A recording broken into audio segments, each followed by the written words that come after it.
Good evening. My name is Mr. Turner, and welcome to my presentation for Curriculum Night 2021-22. This particular presentation is for students that are in my AP Government, and most of them will be in my AP Macroeconomics sections. I do teach a wide variety of courses here. The bulk of my load is Honors U.S. History, but I also teach Honors Econ and Government. I've been doing this for 28 years, or probably 30 if you throw student teaching and a few other things I did. I'm a graduate of Boston University. My master's degree is from the University of South Carolina, and I'm currently taking courses for another master's degree at the Ashland University in Ohio as part of a fellowship I received a few years ago. When I'm not here, I play a lot of guitar. I do cycle. This summer, I'm taking a trek across Pennsylvania and Maryland. And on some weekends throughout the year, you can find me at competitive barbecue competition. So if you want to talk about pulled pork, ribs, brisket, I could probably give you my thoughts and philosophies on those. In the AP Government class, which is going on now this first semester, these are the 5 areas that we will cover. We're just wrapping up Foundations of American Democracy, which deals with philosophy and kind of the construction of the Constitution and the debates over ratification. We'll move on to interactions among the branches of government. So this is the nuts and bolts of the legislature, the presidency, and the courts.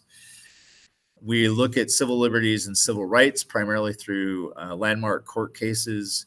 And then we wrap up with political ideology and political participation.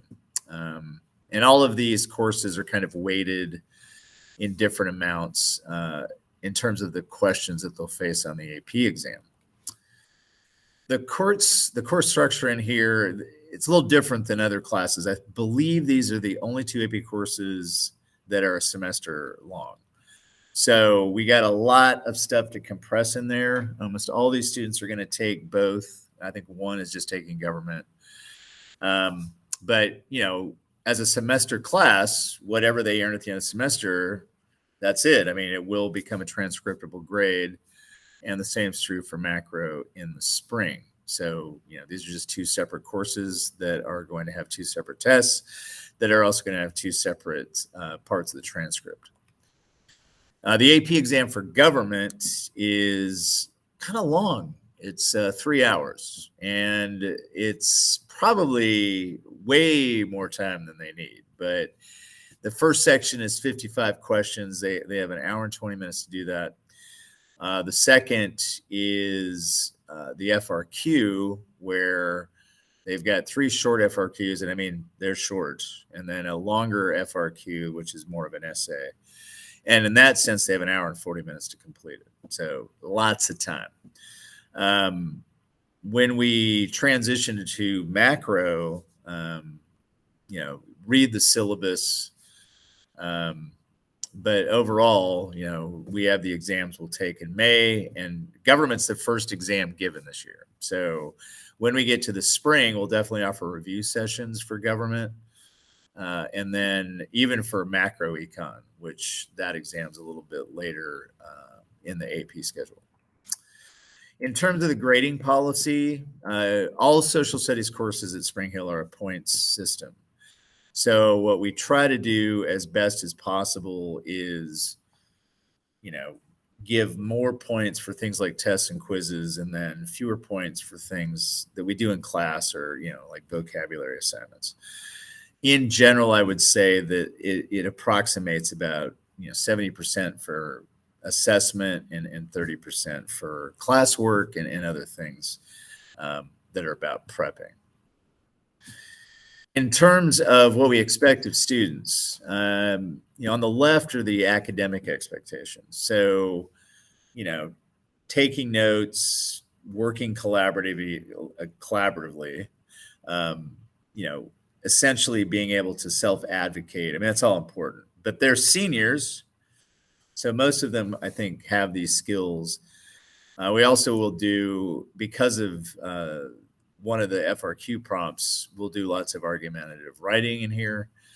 On the other side, behavior is not generally something I worry about, but plagiarism kind of important with these students, and not doing that, being on time, and just proper technology use. So most of what you need for this course is accessible through Classroom. Government students have a calendar that they use, which is in there.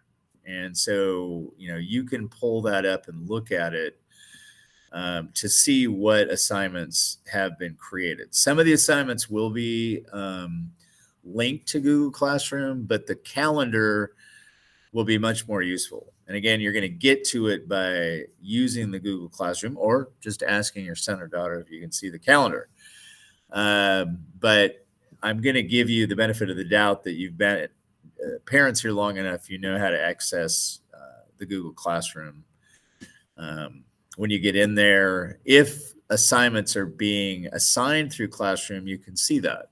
But my advice to you is look at the class announcement section and find where the calendar has been put, and go ahead and take a look at assignments through that particular document.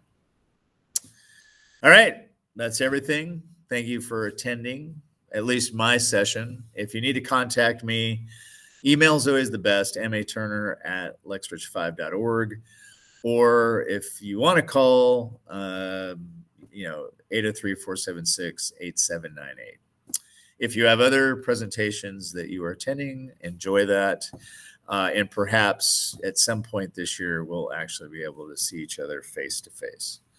Have a good night, and I'll hopefully see some of you soon.